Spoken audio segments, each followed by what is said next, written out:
This is along at the cliffs from Arbroath, about, I don't know, half an hour, 3/4 of an hour walk from the car park at the Arbroath cliffs, and I've just continued along to this wee beach, and there's a sort of cave here as well. So I've really kind of stumbled across this by coincidence really, and thinking about only just earlier this week I was looking at the citroen. Now birds have flew up there, that gave me a bit of a fright, because there are birds that will fly right across this line of height that in it. So I'm quite a bit in now, so I'm going to be careful. I don't know how far this goes in. It's footprints, meaning it's people have been here before. No, it does go on quite a bit. I'm not really going to be going much further. But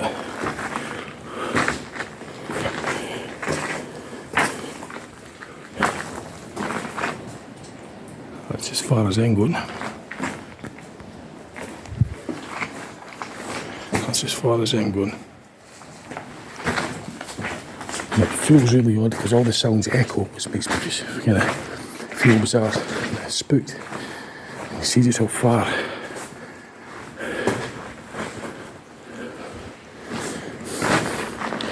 It's my exit entrance, you know.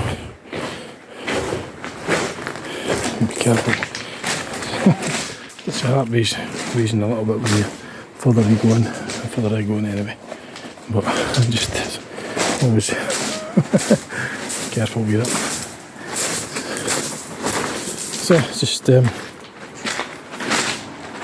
you look at that, as I say, it's about 45 minute walk perhaps from the car park. Although I did do a wee shortcut through the path that leads through the farm, the fruit pickers sort of white tarpaulin things, these white round tarpaulin like things with the fruits in. There's a public path. I've took a slight shortcut just to take the corner off there. Other than that, it probably would have been a 40-minute walk from the car at the car park where the Arbroath cliffs are, as far as you could drive, and then you get out and walk up this, and this is came across that wee beach. So yeah, don't know how far in it goes, but it's worth noting. So one very important factor to take into consideration for any time to look in there or spend in this particular area is the tide. Now the water looks like it may come up to here, which would then cut off any way of getting back. But it goes on quite a bit. So the tide would be an issue. It might even be in when I come here again, or it might be in quite a rapid tide, so if you go in there, come out and the water might be up to here. So that's something worth noting.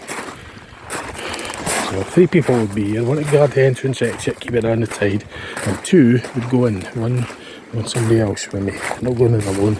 I'd have somebody stand and look out on the outside to watch the tide, and just keep an eye on the exit entrance, the only known one I know of, and 2, 1 and me and someone else, and we could take turns around the turns about as well. Now I don't know if the phones would work or anything, but you take emergency whistle. I don't know anything about that. It's probably the first time in my life I've actually been to this specific point at the Arbroath cliffs. I've certainly walked the path before, but I've never, to my knowledge, that I could recall ever being here. But yeah, the tide would have to be a consideration, because the pebbles up there are kind of like dryish, but you can see it, you'd be cut off if the water came in. So it has to be noted and remembered and bared in mind. So I discovered that anyway from my own records. It's 28th of April 2025. So just a point worth noting as well about the height of the water.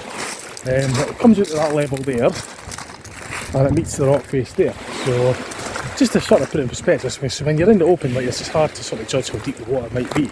So I reckon it will come to about this line here, and if you were to get caught with the tide, if the water just appeared shallow up there, right through that tunnel, this is how much it would come up onto me, and then about average height 6 foot for a male. So the water, if I was to be having to get back, the water would be, I'll try and figure out how much it would come up onto me. So just to show that again, that's the water line, because it's dry there and it's wet there, meaning the water reaches there potentially. Comes up to about, well, I'm going to say about here, which is coming to about my waist. So if I was there and I got caught with the tide, and there's another indication as to how deep it could be. So the water is going to certainly be up to, oh, probably getting on for a bit there. So you could sort of like judge how much it would come to. So, well, it's going to be around about here. I mean, the marks on there, like, it's kind of damp as well. So it's about above knee deep, anyway, at least. So, and then when it gets to this bit, because the land's going down a little bit, the water will pick a natural level. So, I'll figure out. Yeah, it's going to be about there. So you'd be wading through it, and then of course you've got the current. So you'd be up to there just because of that level. Now it doesn't look like it'd be deep when you look at it on the broader spectrum, but when you put it into sort of that perspective, it just shows you how deep it could actually be. So it's very well worth noting about the tide coming in and no getting caught in the water. I don't know how fast the tide is here, but that's why I would have somebody there and I'd have to shout or whistle to get their attention, because we wouldn't be going far in anyway, but just said we wouldn't be going any further. If it starts branching off and stuff, you certainly wouldn't want to be doing that. But just to, if we were to walk down to the water front, if the water level was there, how deep it would be out there, let's have a guess. Let's figure it out. So I'm just figuring that bit out. I'm down to the waterfront now. So where the tide would be, if that came in, so it looks like it would probably be up to, I'd say about, waist, at least my waist, maybe more. There should be enough to probably sweep you out if you weren't careful with the tide.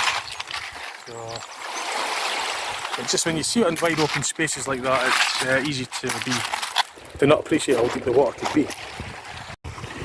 So that's why it's important for my thoughts anyway, and bearing that in mind for my own thoughts. I don't know about other people think differently, but I have that in mind. So I'm just making that observation for my own records as well. I was just sharing it with you. If I do indeed decide to put this on YouTube, I was only starting off as a own record, but I can't see any harm in it. I might just stick it on YouTube anyway. I'll see how I feel. And another point worth noting as well, or at least what I reckon, is that the water would be kind of like discoloured and dark. So you wouldn't be able to see what you're walking on, even if it's knee or just above knee deep, depending on your height, of course. So it could even be further on you if you're shorter in height. But you'd be maybe find it hard to see what you're walking on, which would also pose another hazard. And look how easy it is to see through the water now. It's just at that level. It's quite kind of chalky, isn't it? So it's just worth bearing in mind anyway. I just want to keep that in mind. This is to remind me anyway. This, as I say, I don't know if I'm putting it online, but it's my own observations from my own records. I might as well share it. I might not.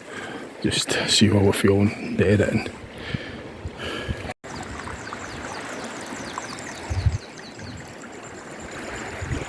So this is just filmed on my A12 phone. The quality isn't as good as the S20. A couple of ducks coming in just to the view.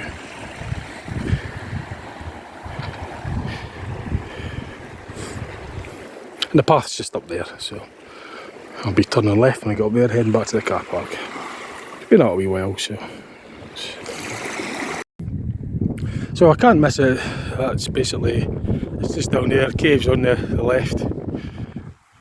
And going this way is going back to the car park at Arbroath Cliffs car park. A good half-hour walk, I would would say. 35 minutes, because I kind of took my time coming here, stopping off, so that made it longer. But if it was a brisk walk, probably 30 minutes. In fact, if I remember, 10 to 6, so if I remember, I'll check the time when I get there. I may get sidetracked, I might not. Just one records as well. In fact, here's a post with the number 9 on it, which is not far from the cliff, the beach with the cliff, the cave rather. So worth noting as well. So that's the route I took earlier. I went through there. There's a shortcut path that comes out at the other end of that white tarpaulin stuff, and the cliff is really just at the, or the cave is just at the other end of there, where number 9 is. So I just basically missed all this, all that bit out there going outwards, but I came back by this way. So when I get to there, it's just down at the end of that.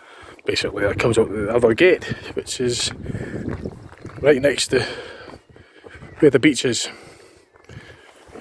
The beach where the cave is.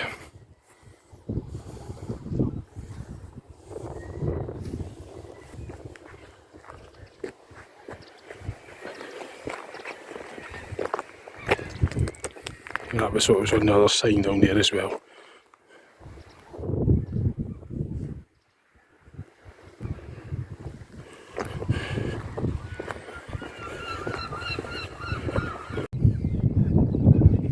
Passing post number 7, just en route back as well. That's just Arbroath up ahead. You can see Arbroath steeple. The Arbroath Cathedral or Arbroath Abbey.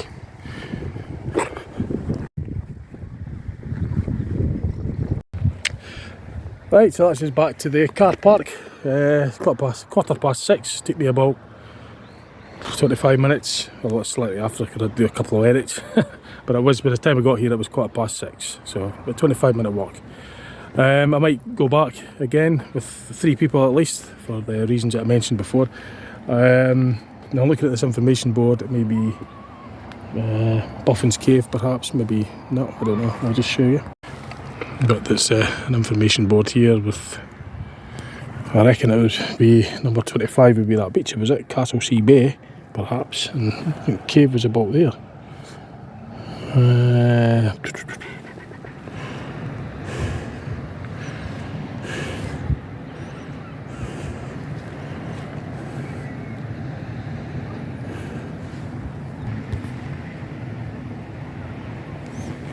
So there's all this info anyway, but I'm going to have to get going, but it's probably around about there anyway.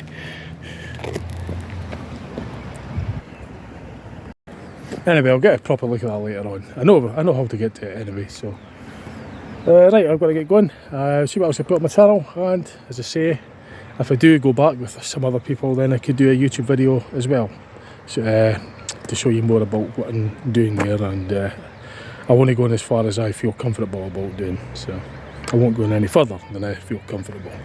And if I do go in, as I say, I can do a YouTube video and share it with you. Okay, I'm going to have to get going. Back to Dundee. Right, see you later. Bye for now.